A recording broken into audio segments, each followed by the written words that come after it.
মিশু, জাতিসংঘের প্রধান উপদেষ্টার আজ কি কি কর্মসূচি রয়েছে জানাবেন বিস্তারিত। প্রধান উপদেষ্টার আসলে সফর সূচিটি শেষ হচ্ছে আগামীকালকে। আজকে এখানে এখন 29 তারিখ সকাল হলো, মানে ধরেন বেলা 12টা বাজে। কালকে শেষ হবে, শেষ দিনের আগের দিন আজকে তার প্রধান যে কর্মসূচি সেটি হচ্ছে মূলত জাতিসংঘ মহাসচিব অ্যান্টনিও গুতেরেসের সঙ্গে প্রধান উপদেষ্টার একটি বৈঠক রয়েছে। সেটি হবে দুপুরের পর পরে।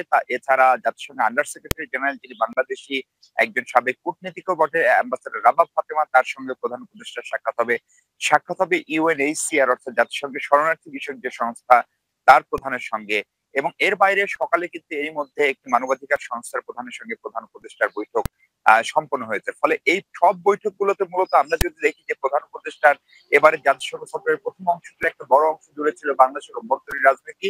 এবং আজকে কিন্তু মূলত যে বৈঠকগুলো হচ্ছে সেগুলো হচ্ছে বাংলাদেশ যে সংকটের কারণে দীর্ঘদিন ধরে ভুগছে, রোহিঙ্গা সংকট, সেই রোহিঙ্গা সংকটের অর্থায়ন, বাংলাদেশে অবস্থান করা রোহিঙ্গাদের ভরণ পোষণ এবং সেই প্রক্রিয়া, বিশেষ করে তাদেরকে ফেরত পাঠানোর প্রক্রিয়ার সঙ্গে জাতিসংঘের যে সমস্ত সংস্থাগুলো জড়িত তাদের সঙ্গে মূলত তিনি বৈঠক করবেন। ইশরাত, অনেক ধন্যবাদ আপনাকে মিশু।